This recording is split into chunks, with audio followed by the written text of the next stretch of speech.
Le plan s'organise autour d'un atrium et d'une cour extérieure.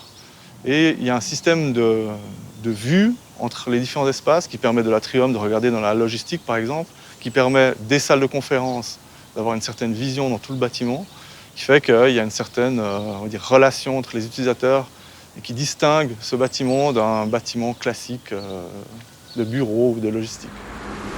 Le bâtiment est donc emballé par un système de toiles avec un certain nombre de plis qui permettent de définir des auvents, des marquises et des couverts.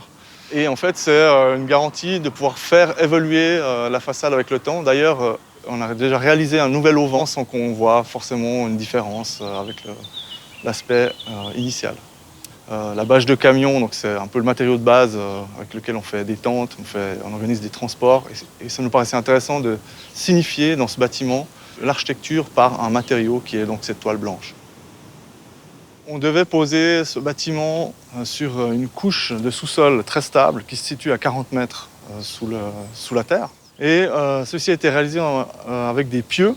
Et nous avons profité de ces pieux pour installer des sondes géothermiques qui est en fait un moyen de récupérer la chaleur et la fraîcheur du sous-sol et qui permet de faire un bâtiment très équilibré et très peu gourmand en énergie.